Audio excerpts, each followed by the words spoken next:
Olá, família de Deus, família do meu canal, perdoe-me pela minha ausência.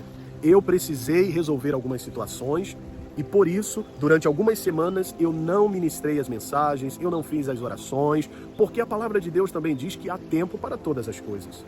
Então, no final do vídeo eu vou explicar o que aconteceu, porque aqui somos uma família e precisamos, então, agir com transparência. E eu criei uma audiência aqui, nós formamos uma família nesse canal e eu não posso deixar de compartilhar com vocês aquilo que eu estou vivendo, aquilo que Deus está fazendo na minha vida, no meu ministério e na minha família. Então, no final, eu vou explicar para vocês. Mas agora eu quero falar sobre o Mestre.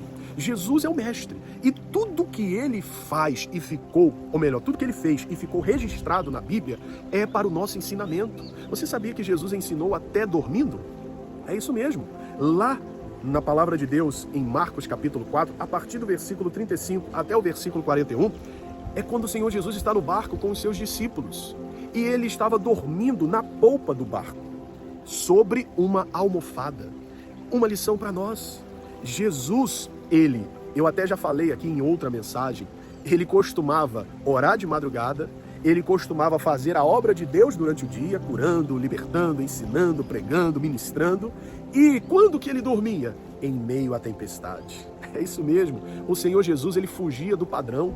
O Senhor Jesus, ele nos ensinou de diversas maneiras, até dormindo. Se levantou uma tempestade, o mar, as águas não estavam assim tranquilas, não. Como você pode ver aqui, ó. Isso é água tranquila, isso é calmaria, isso aqui. Confiar em Deus quando as coisas estão assim é fácil. Mas quando o vento vem e as ondas se agitam, é nessa hora que precisamos lembrar dos ensinamentos do Mestre. Ele deixou aquela lição ali, era uma sala de aula para os apóstolos, porque Jesus estava preparando a cada um deles para o que eles iriam vivenciar e serviu de lição para nós, porque a vida é assim, nem sempre as águas estão calmas, nem sempre você está vivendo um momento tranquilo. Há situações em que o mar se agita, a família, as finanças, você passa por um momento de agitação no trabalho, em casa, no meio da sua parentela, situações desconfortáveis. E é nessa hora que você tem que lembrar que o seu mestre, ele dormia em meio à tempestade. O dormir não é uma fuga. Muitas pessoas, elas dormem para fugir dos problemas. E elas não descansam. Eu estou falando de descanso. E descansar não é sinônimo de dormir, porque há pessoas que dormem e acordam mais cansadas do que quando foram dormir. Mas Jesus não. Jesus estava descansando naquele barco.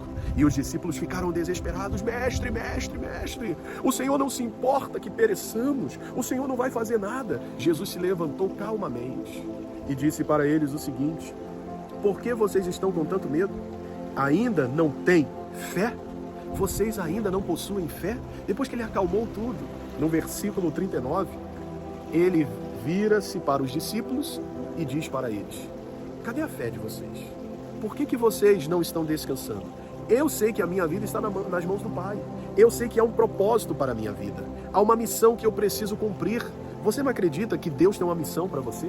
Que Deus tem um propósito na sua vida? E você acha que irá sucumbir diante dessa situação tão pequena, diante do seu Deus, diante do seu Pai? Recordo-me de uma ilustração em que uma vez um menino estava no corredor de um avião desenhando e de repente da cabine do avião veio a mensagem do piloto que todos os passageiros deveriam se assentar e afivelarem os cintos, porque eles iriam passar por uma grande turbulência. E a aeromoça passou observando, fiscalizando se todos estavam sentados e com os seus cintos presos.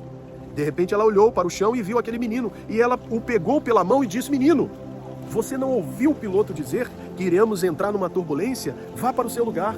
E aquele menino olhou firmemente para ela e disse: o piloto é o meu pai. Ou seja, eu não vou me desesperar, eu sei quem está na cabine, quem está no controle, é o meu pai. Ele é o meu garantidor, por isso eu estou tranquilo. E essa era a certeza de Jesus, o Pai está no controle. O que é essa tempestade? Esse vento agitado, essa situação que se levantou, isso não é para a morte, isso é para te ensinar. Isso não é para te matar, isso é para te ensinar, é para você aprender a lidar com situações difíceis. E por que eu disse que Jesus estava numa sala de aula? Porque Pedro, lá no capítulo 12 de Atos dos Apóstolos, você já deve ter ouvido essa história, Herodes mandou matar Tiago. E depois ele mandou prender a Pedro. E provavelmente Pedro seria sentenciado à morte, porque Tiago já havia sido morto. E provavelmente Pedro era o próximo da lista. Só que, agora, estando sozinho, humanamente falando, Jesus não estava ali fisicamente com ele. Os outros discípulos não estavam com ele. Ele estava sozinho, humanamente falando. Mas, a despeito daquela situação de perigo, a despeito de estar sozinho, agora ele estava dormindo. Como dorme? Em meio a uma iminente sentença de morte. Como dorme cercado por soldados? Como dorme sabendo que um dos apóstolos já havia sido assassinado e ele provavelmente seria o próximo? É fácil, é simples. Ele estava na sala de aula. Ele aprendeu com Jesus lá naquele dia em que o mar se agitou, em que as águas começaram a cobrir o barco. Agora era o momento da prova de Pedro. Agora era o momento de praticar o que o mestre ensinou. Pedro se mostrou um excelente aluno. Pedro mostrou que ele aprendeu a lição com Jesus. E você, e eu, e nós que estamos caminhando também com Jesus há tanto tempo, será que nunca vamos aprender a lição? Será que nunca vamos descansar em meio às tempestades? Será que nós vamos continuar desacreditando do nosso Deus? Será que vamos continuar duvidando das promessas dele, da palavra dele? Quando é que iremos de fato mostrar que aprendemos as lições? Quando é que o Senhor, ele olhará do céu e verá em você e em mim, em nós, uma confiança inabalável nele, no seu poder, na sua palavra? Quando Pedro aprendeu a lição com Jesus, e nós, como discípulos hoje, precisamos também aprender a lição. Precisamos praticar aquilo que a palavra do Senhor nos ensina. O piloto é o seu, é o meu, é o nosso Pai. E ele nunca falhou, ele nunca perdeu uma batalha, ele nunca desamparou os seus, ele nunca teve os seus planos frustrados. E não será na sua e na minha vida que os planos dele serão frustrados por uma adversidade, por uma tempestade, por um vento agitado ou por uma situação inesperada da vida, porque pode ser inesperada para você. Mas Deus sabe de tudo e Ele já está no controle de tudo. Enquanto você está preocupado, a responsabilidade é sua. Mas quando você começar a descansar nele, Ele agirá, Ele se manifestará.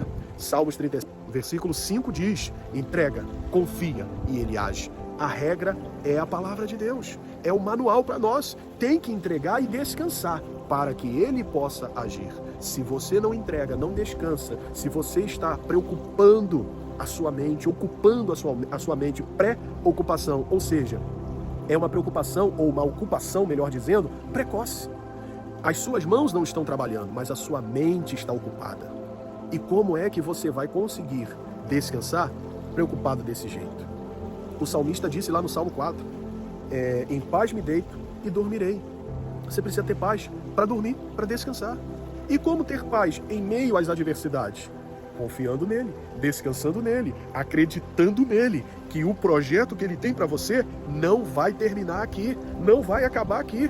Esse projeto só vai terminar quando ele disser que acabou, quando ele colocar um ponto final. Talvez você ache que essa doença veio para colocar um ponto final no projeto de Deus na sua vida. Ei, mas doente ou não, Deus continua sendo Deus e Ele não vai ter os planos dele frustrados na sua vida por causa de uma enfermidade, por causa de um desemprego, por causa de uma crise familiar, nada disso. Se Deus está permitindo que você passe por esse vento agitado, Ele quer lhe ensinar algo. Isso não é para a morte, isso é para aprender. É para você amadurecer, é para que você possa, através das lições que você vai extrair dessas situações, ensinar a outros, como Jesus nos ensinou. Jesus deixou as lições para nós. Hoje nós precisamos deixar lições para outros que virão e que estão se espelhando em nós, que estão à nossa volta, como seus filhos, como seu cônjuge, como seus familiares, seus vizinhos, amigos, colegas de trabalho e todos aqueles que estão à sua volta. Coloque isso no seu coração. Vamos orar. Pai, obrigado por essa palavra. Que todos nós, meu Deus, de fato despertemos para entrarmos no descanso do Senhor, para confiarmos que o Senhor é o piloto e o Senhor é o nosso Pai e está no controle de tudo. E por isso não iremos nos desesperar e também não iremos nos preocupar. Em nome de Jesus. Obrigado por tua palavra, que tenha falado aos corações e que cada pessoa coloque em prática aquilo que está aprendendo com o Senhor pela sua palavra. Amém e graças a Deus. Bom, como eu falei que iria dizer no final o que aconteceu, o motivo da minha ausência, eu me mudei de cidade, de casa, tive que também pedir direção a Deus a respeito de um outro ministério, porque a igreja na qual eu congregava, né, o ministério, ele não tem uma igreja aqui na cidade onde eu estou. Então eu precisei buscar de Deus uma direção para saber tudo que eu iria precisar fazer, as decisões que eu precisava tomar. Então eu tive que procurar escola para minha filha, precisei procurar um imóvel para alugar. Então todas essas mudanças, elas demandaram tempo, dedicação, e por isso eu não consegui vir aqui e postar os vídeos. E como a minha rotina mudou, muitas coisas mudaram através dessa mudança, né? Não só foi uma mudança geográfica, mas foi uma mudança ministerial, foi algo de Deus mesmo. Muitas coisas boas aconteceram. E ao longo dos outros vídeos eu vou compartilhando com você aqui testemunhos do cuidado de Deus comigo e com a minha família. Ainda dentro do assunto descansar, só para vocês terem uma ideia, eu estou morando numa casa maravilhosa, em um condomínio maravilhoso. Eu entrei em abril e estou assinando o contrato hoje. Hoje é dia 30 de maio. Só que eu irei pagar o aluguel dia 15 de junho. Como é isso, pastor? Isso é o que Deus faz na nossa vida. Ou seja, eu entrei no imóvel e vou pagar quase 2 meses depois. É isso mesmo. Aí a proprietária, ela me deu quase 2 meses de carência. Agora que eu assinei hoje pela manhã o contrato. Isso é o que Deus faz conosco. É a obra de Deus. E tem mais, ela me isentou do IPTU desse ano. Eu não vou pagar IPTU, eu não precisei da calção, eu não precisei de fiador, eu não precisei de nenhuma garantia. Sabe o que ela disse para a amiga que nos indicou para ela? Ela disse assim, eu gostei do casal, eu gostei da família e eu quero alugar para eles. Ou seja, ela nos facilitou ao máximo para que nós pudéssemos entrar na casa dela. Ela nos queria como vizinhos. Isso é coisa de Deus. Não é porque eu sou bonzinho, não é porque é a minha esposa, porque ela não nos conhece. Ela está nos conhecendo agora. Isso é o que Deus faz conosco. Então foi uma grande bênção. Vou começar a pagar o meu aluguel a partir de junho. Estamos em maio ainda. O mês nem terminou. E eu só vou pagar em junho o meu aluguel. Ela ainda deu desconto pra gente no aluguel. Conseguimos desconto no aluguel, conseguimos quase 2 meses de carência e conseguimos também a isenção do IPTU deste ano todo. É muita bênção. É o que Deus faz conosco. Então, descanse no Senhor. Ele vai providenciar tudo. Mas tem outras bênçãos que eu vou falar, porque senão o vídeo vai ficar muito longo, tá certo? Que Deus abençoe você. Por esse motivo, então, eu não vou mais ministrar 3 mensagens por dia, pelo menos por enquanto. Em breve, sim. Mas, por enquanto, eu vou ministrar apenas uma mensagem diária. Todos os dias eu prometo estar aqui para trazer uma palavra e uma oração. Mas se em algum dia, né, em alguma situação acontecer e eu não conseguir trazer a mensagem pela manhã, eu vou trazer a mensagem à tarde. Ou então à noite, em último caso. Mas não vou deixar de ministrar uma palavra ou uma oração para abençoar vocês, tá certo? Então eu volto com muita alegria, com muitas bênçãos para contar e depois eu conto mais para vocês daquilo que Deus está fazendo na minha vida, no meu ministério. Fique na paz, Deus te abençoe. E amanhã eu volto com mais uma mensagem de Deus para abençoar vocês, em nome de Jesus.